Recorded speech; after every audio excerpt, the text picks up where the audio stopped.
में बस एक ही विचार था कि केदारेश्वर भगवान की बड़ी महिमा है कि आज हम केदारनाथ दर्शन के लिए प्रस्थान कर चुके हैं।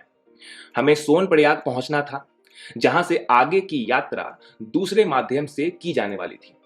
लेकिन बाद में हमने सीतापुर में ही रुकने का फैसला कर लिया।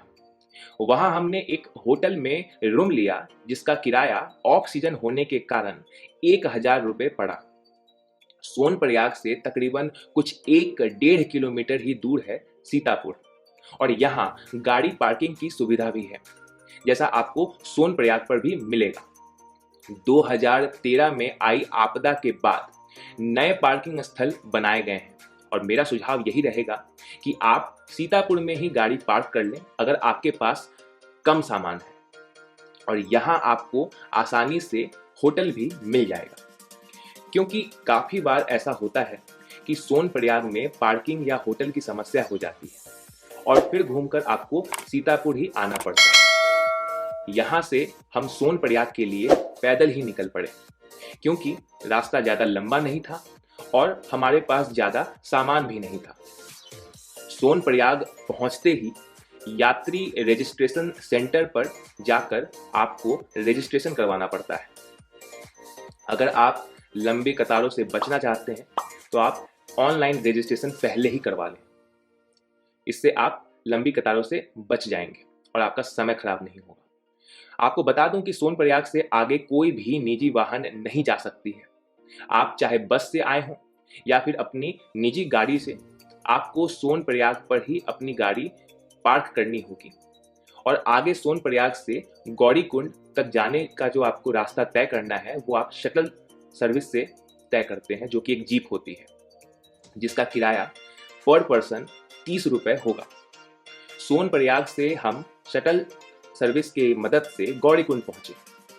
गौरीकुंड पे आप गर्म पानी का कुंड है, वहां पे आप स्नान कर सकते हैं। गौरीकुंड से केदारनाथ ट्रेक की शुरुआत हो जाती है, और अगर आप खाने पीने का या कोई और सामान लेना भूल गए हैं या फिर आपको नाश्ता करना है तो आपको लगभग सब कुछ शुरुआत में गौरीकुंड पर ही मिल जाएगा। जो पैदल नहीं चल सकते हैं उनके लिए घोड़ा और टट्टू मिल जाते हैं, जो एक आदमी के केवल जाने या केवल आने का 2500 से 3,000 रुपये लेते हैं। इस तरह से आने और जाने का मिलाकर आपको 6,000 रुपये तक लगेगा। बार्गेनिंग भी चलती है इसमें। पालकी भी मिलती है जो बुजुर्ग लोगों को ले जाते हैं, और 4 लोगों की पालकी जो होती है उठाने वाले वो 7,500 से 8,000 रुपये तक मांगते हैं। हमने पैदल यात्रा करनी थी, इसलिए हम आगे बढ़ चले। रास्ता काफी साफ सुथरा रहता है और सफाई कर्मचारी घोड़े की लीद और कचरों को हमेशा साफ करते रहते हैं, जिससे आपको वातावरण साफ मिलेगा। केदारनाथ का ट्रैक लगभग 18 किलोमीटर का है, और गौरीकुंड से केदारनाथ जाने के रास्ते का पहला पड़ाव है रामबाड़ा। रामबाड़ा से आगे आपको जंगल चट्टी मिलेगी, उसके बाद आपको भीमबली मिलेगी, उसके बाद आगे चलने पर आप लिंचौली पहुंचेंगे। लिंचौली से आगे चलने पर आप केदारनाथ बेस कैंप पहुंचेंगे, और केदारनाथ बेस कैंप से केदारनाथ मंदिर जो है वो लगभग 1 किलोमीटर की दूरी पर। केदारनाथ बेस कैंप में ठहरने की व्यवस्था है। वहां आपको कैंप और अन्य व्यवस्था तो मिल ही जाएगी, लेकिन अगर आप मंदिर के पास ठहरना चाहते हैं तो वहां भी पर्याप्त व्यवस्था होती है, जो आपको मैं आगे वीडियो में दिखाऊंगा। तो आप वीडियो को अंत तक देखें, ताकि मैं आपको मंदिर के भी दर्शन करवाऊं और बाबा के भी। रास्ते में कई जगह हो सकता है कि आपको इस तरीके के, जैसा आपको स्क्रीन पे दिख रहा है, टूटे पहाड़, टूटे रास्ते दिखें, तो आपको संभल के चलना होता है। अगर आप बारिश के मौसम में जा रहे हैं या फिर बर्फ है तो आप फिसल कर गिर सकते हैं। टूटा हुआ रास्ता आपको तकरीबन 1 या 2 बार शायद हो सकता है कि मिल जाए। बर्फ ना होने के कारण हमें कोई परेशानी नहीं हुई और हम आसानी से इस रास्ते को पार कर गए। कुछ 8 से 9 किलोमीटर ऊपर आने के बाद मार्ग पर चहलकदमी थोड़ी ज़्यादा बढ़ चुकी होती है, और क्योंकि टट्टू और पैदल यात्री का जो मार्ग है वो एक ही है, इस कारण कुछ जगह जहां रास्ते पर जगह कम थी वहां पैदल यात्रियों को चलने में थोड़ी परेशानी हो रही थी। रास्ते में आपको पानी के नल या फिर झरने जगह जगह मिल जाएंगे। और साथ ही आप अगर ज़्यादा डिहाइड्रेट महसूस कर रहे हैं तो आपको नींबू पानी की भी वहाँ पे व्यवस्था मिल जाएगी, जो 1 गिलास 30 रुपए में मिलता है। आगे चलकर रास्ते घुमावदार लेकिन चौड़े हो जाते हैं और सामने आपको दिखता है केदार पर्वत। ये हमारा मेन डेस्टिनेशन है क्योंकि वहीं पे केदारनाथ मंदिर है। ये देखकर खुशी तो होती है मगर रास्ता काफ़ी लंबा अभी भी है।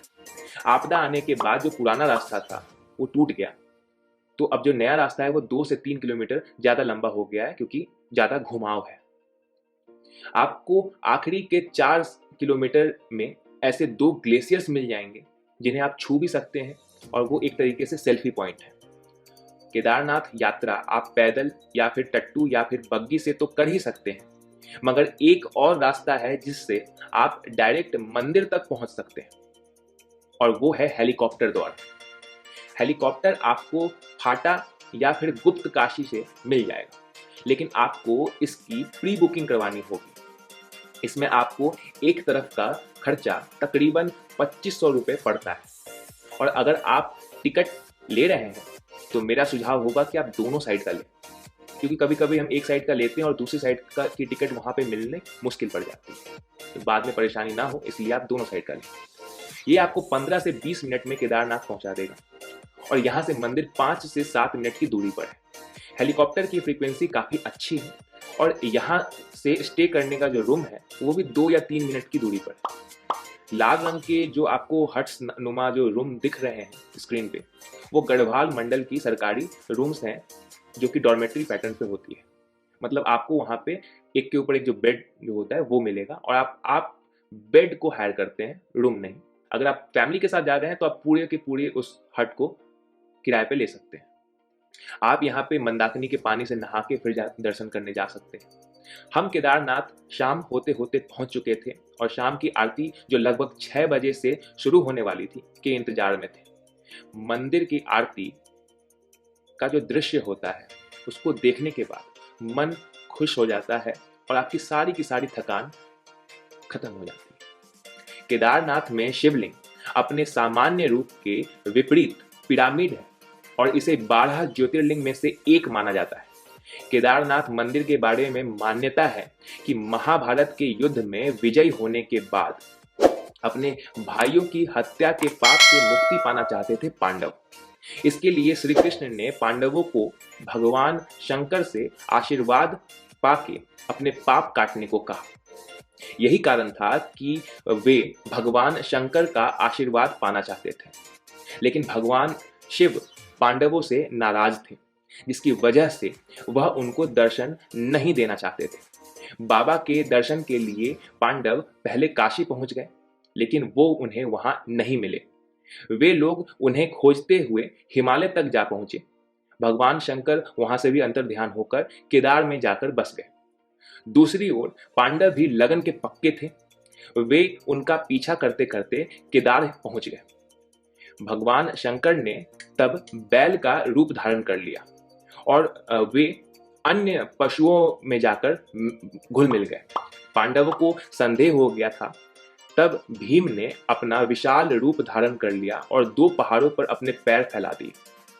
अन्य सब गाय बैल तो उनके पैरों से निकल गए, पर शंकर जी रूपी बैल पैर के नीचे से जाने को तैयार नहीं हुए।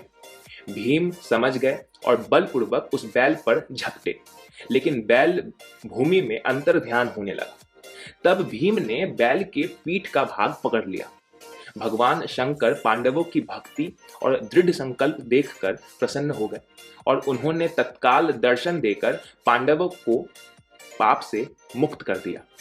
उसी समय से भगवान शंकर बैल की पीठ की आकृति पिंड के रूप में श्री केदारनाथ में पूजे जाते हैं। ऐसा माना जाता है कि जब भगवान शंकर बैल के रूप में अंतर ध्यान हो रहे थे तो उनका जो धड़ से ऊपर का जो भाग है वो काठमांडू में प्रकट हुआ। अब वहां पशुपतिनाथ का प्रसिद्ध मंदिर है। शिव की भुजाएं तुंगनाथ में, मुख रुद्रनाथ में, नाभि मद महेश्वर में और जटा कल्पेश्वर में प्रकट हुए थे। ये सभी पंच केदार के नाम से प्रसिद्ध हैं। केदारनाथ धाम और मंदिर तीन तरफ से पहाड़ों से घिरा हुआ है।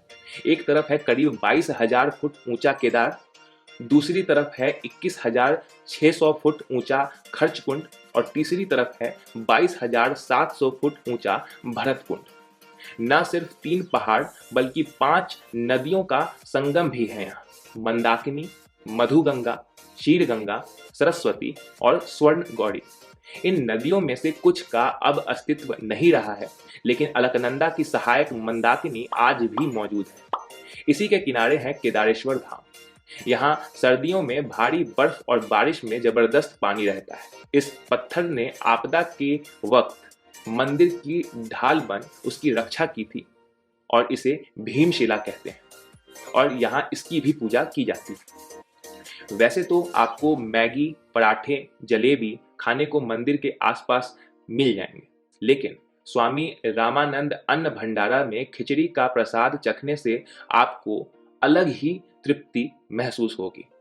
कहते हैं केदारनाथ धाम की यात्रा से इंसान के सारे दुख दूर हो जाते हैं। भारत के उत्तराखंड राज्य में स्थित भगवान शिव का यह मंदिर 12 ज्योतिर्लिंगों में एक है और सर्वोच्च माना जाता है। इस धाम की यात्रा करना हर तीर्थयात्री का सपना होता है। तीन तरफ से विशालकाय पहाड़ों से घिरा केदारनाथ धाम बेहद मनमोहक है। हिंदू धर्म की आस्था के अनुसार केदारनाथ धाम को ऊर्जा का बड़ा केंद्र माना जाता है। इस मंदिर का जब 6 महीने बाद कपाट खुलता है, तब भी इस मंदिर में जो दिया जलाया गया था वो जलता रहता है। भगवान शिव का यह मंदिर 85 फुट ऊंचा, 187 फुट लंबा और 80 फुट चौड़ा है। केदारनाथ धाम को लेकर कई तरह की कथाएं प्रचलित हैं, जिसमें कहते हैं कि इसी जगह पर पांडवों ने भी शिव के एक मंदिर का निर्माण करवाया था, लेकिन वक्त के साथ वह नष्ट हो गया। जिसके बाद कहा जाता है कि इस मंदिर का निर्माण आदि गुरु शंकराचार्य ने 10वीं ईस्वी में करवाया था। यह मंदिर जो 400 वर्ष तक बर्फ में दबा था, इस मंदिर का निर्माण राजा भोज ने भी करवाया। फिलहाल हम उन्हीं बातों को बता रहे हैं जिनकी चर्चा सदियों से होती आ रही है। मंदिर के ठीक पीछे आपको बाबा पर चढ़ाए जल का एक स्रोत मिल जाएगा, जहां से आप वो जल ले सकते हैं और उसे अमृत जल कहते हैं। केदारनाथ से थोड़ी दूर भैरवनाथ जी का एक मंदिर है, जिसकी केदारनाथ मंदिर के उद्घाटन और समापन के अवसर पर औपचारिक रूप से पूजा की जाती है। माना जाता है कि केदारनाथ मंदिर जब बंद हो जाता है तो भैरवनाथ जी ही इस भूमि को बुराई से बचाते हैं। ये भी कहा जाता है कि केदार बाबा के दर्शन के बाद आपको भैरव बाबा का दर्शन करना बहुत जरूरी है और इसका बहुत महत्व है, तभी जाके आपकी केदारनाथ दर्शन पूरी होती है। तो चलिए भैरव बाबा के भी दर्शन करते हैं।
इस तरीके से हमारा केदारनाथ का जो ये यात्रा था वो संपन्न हुआ। वीडियो अच्छी लगी हो तो लाइक जरूर कीजिएगा, सब्सक्राइब जरूर कीजिएगा।